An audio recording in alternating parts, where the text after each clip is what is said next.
Hi viewers, இன்னைக்கான வீடியோவில் என்ன நடக்கலாம்னு சொல்லிட்டு பார்க்கலாம். வீடியோக்குள்ளே போகிறதுக்கு முன்னாடி நம்ம சேனலை லைக் அண்ட் சப்ஸ்கிரைப் பண்ணிவிட்டு கொஞ்சம் சப்போர்ட் பண்ணுங்கள். வாங்க இப்போ வீடியோக்குள்ளே போகலாம்.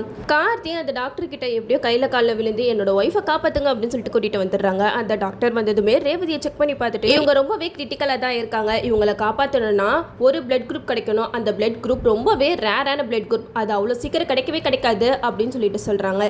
இது கேட்டதுமே எல்லாமே ரொம்ப ஷாக் ஆகிடுறாங்க. அந்த பிளட் குரூப் எங்களுக்குலாம் இருக்கா அப்படின்னு சொல்லிட்டு எல்லாரோட பிளட் குரூப்பையும் செக் பண்ணி பாருங்க அப்படின்னு சொல்றாங்க. இங்க எல்லாரோட பிளட் குரூப்பையும் செக் பண்ணி பார்க்கறாங்க. ஆனா யாரோட பிளட் குரூப்மே ரேவதி பிளட் குரூப்போட மேட்ச் ஆகல.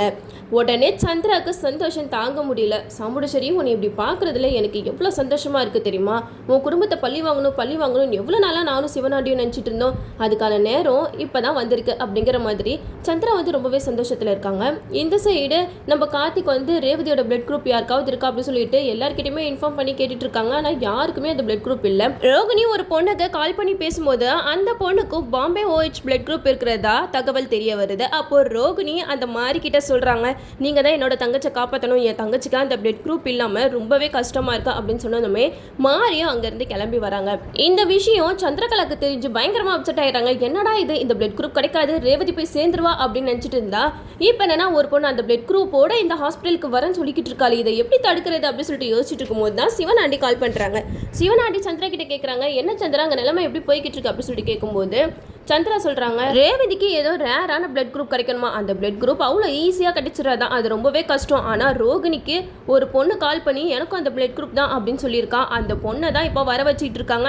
அந்த பொண்ணை மட்டும் வந்து ரேவதிக்கு பிளட் கொடுத்துட்டானா அவளை தான் ரேவதி பொழைச்சிருவா அப்படிங்கிற மாதிரி சொல்ல, இதை கேட்ட சிவனாண்டி சொல்றாங்க, இது நடக்கக்கூடாது. இவ்வளோ நாளாக சாமுண்டேஸ்வரியை பழி வாங்கணும்னு நினைச்சிட்டு இருந்த நம்மளுக்கு இப்போதான் ஒரு நல்லது நடந்திருக்கு. இப்போ போயிட்டு எதுக்காக அந்த பொண்ணு பிளட் எல்லாம் கொடுக்க வந்துட்டு இருக்கா அப்படின்னு சொல்லிட்டு சந்திரா கிட்ட சொல்றாங்க. அதுக்கு சந்திரா சொல்றாங்க, நீங்க என்ன பண்ணுவீங்களோ ஏது பண்ணுவீங்களோ எனக்கு தெரியாது, அந்த பொண்ணு இங்க பிளட் குடுக்க வரவே கூடாது, அந்த பொண்ணை எப்படியாவது தூக்கிடுங்க அப்படின்னு சொல்லிட்டு சொல்றாங்க.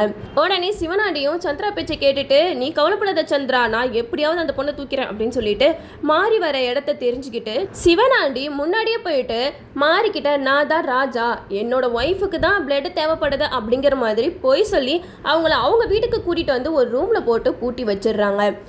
இந்த விஷயத்த சிவனாண்டி சந்திரா கிட்ட கால் பண்ணி சொல்றாங்க, சந்திரா நீ எதுக்குமே கவலைப்படாத, ரேவதிக்கு ரத்தம் கொடுக்க வந்த அந்த பொண்ணை நான் நம்ம வீட்டில் தான் பூட்டி வச்சிருக்கேன். இனிமேட்டு ராஜா எந்த இடத்துல தேடினாலும் அந்த பொண்ணை கண்டுபிடிக்கவே முடியாது, நீ எதுக்குமே கவலைப்படாத, ரேவதியோட கதை முடிஞ்சது அப்படிங்கிற மாதிரி சொல்ல, இதை கேட்டு சந்திரா வந்து பயங்கரமாக சந்தோஷப்படுறாங்க. இந்த ஒரு நிமிஷத்துக்காக தானே நான் எதிர்பார்த்துட்டு இருந்தேன் அப்படின்னு பேசிக்கிட்டு இருக்கிறத நம்ம மயில் வந்து கேட்டுறாங்க. ஆஹா, இதுங்க ரெண்டு இப்படி ஒரு பிளானை பண்ணுதான், நான் அப்போவே நினச்சேன் இந்த மாதிரி ஏதாவது நடக்கும்ட்டு, இதை நம்ம சும்மா விட கூடாது, சீக்கிரமா சகலிக்கிட்ட ஃபோன் பண்ணி சொல்லணும் அப்படின்னு சொல்லிட்டு கார்த்திகிட்ட கால் பண்ணி சொல்றாங்க. இந்த விஷயத்தை தெரிஞ்ச கார்த்திக் வந்து அந்த சிவனாண்டிக்கு வேற வேலையே இல்லை, இந்த நேரத்தில் கூட எப்படி பழி வாங்கணும் துடிச்சிக்கிட்டு இருக்கான் பாரு, இனிமேட்டு அவனை சும்மா விடக்கூடாது அப்படின்னு சொல்லிட்டு சிவனாண்டி வீட்டுக்கு போகிறாங்க. சிவனாண்டி வீட்டுக்கு போயிட்டு மாறி எங்கேயே ஒழிச்சு வச்சிருக்கேன் அப்படின்னு சொல்லிட்டு கேட்க, அதுக்கு சிவனாண்டி சொல்கிறாங்க, எனக்கு வேற வேலை இல்லையா, அந்த பொண்ணை எப்படி இருப்பான்னு கூட எனக்கு தெரியாது, நீ எப்படி அந்த பொண்ணை பற்றி என்கிட்ட கேட்கலாம் அப்படின்னு சொல்லிட்டு கேட்க, அதுக்கு கார்த்திக் சொல்கிறாங்க, ஒழுங்கு மரியாதையாக அந்த பொண்ணு எங்கே இருக்கான்னு சொல்லி எனக்கு எல்லா விஷயமும் தெரியும் அப்படின்னு சொல்லிட்டு கேட்க, அப்போ சிவனாண்டி சொல்கிறாங்க, எனக்கு தெரியாதுன்னு சொல்லிட்டு ஒரே படியாக சொல்லிக்கிட்டு இருக்காங்க. அதனால நம்ம கார்த்திக்கு கோவம் வந்து சிவனாண்டியை 2 அறை விட்டுடுறாங்க. எப்படியோ அந்த பூட்டி இருக்க ரூமை வந்து உடைச்சி உள்ள போயிட்டு மாரியை வந்து காப்பாத்திடுறாங்க. மாரியா ஹாஸ்பிட்டலுக்கு கூட்டிட்டு போயிட்டு இருக்காங்க. அந்த இடத்துல நிறைய தடங்கள் வருது. அதையும் மீறி நம்ம கார்த்திக் வந்து எப்படியோ மாரியா ஹாஸ்பிட்டலுக்கு கூட்டிட்டு போயிடுறாங்க. அங்க போயிட்டு மாறி ரொம்பவே சந்தோஷமா ரேவதிக்கு பிளட் கொடுத்துட்டு இருக்காங்க. இதனால நம்ம ரேவதி உயிர் பொழைச்சு வந்துருவாங்க. இது நம்ம எல்லாருக்குமே தெரியும். என்னதான் இருந்தாலும் ரேவதி வந்து அவ்வளோ சீக்கிரத்தில் செத்துற மாட்டாங்க. ரேவதி தான் மெயின் ரோலே. ரேவதி இல்லைனா இந்த சீரியல் வந்து அவ்வளோ நல்லாவே இருக்காது. ஸோ நம்ம ரேவதி பொழைச்சு வந்துருவாங்க. நம்மளும் வெயிட் பண்ணி பார்ப்போம். ஓகே வியூவர்ஸ், இந்த வீடியோ உங்களுக்கு பிடிச்சிருந்தா லைக் பண்ணுங்க, மறக்காம நம்ம சேனலை சப்ஸ்கிரைப் பண்ணிருங்க.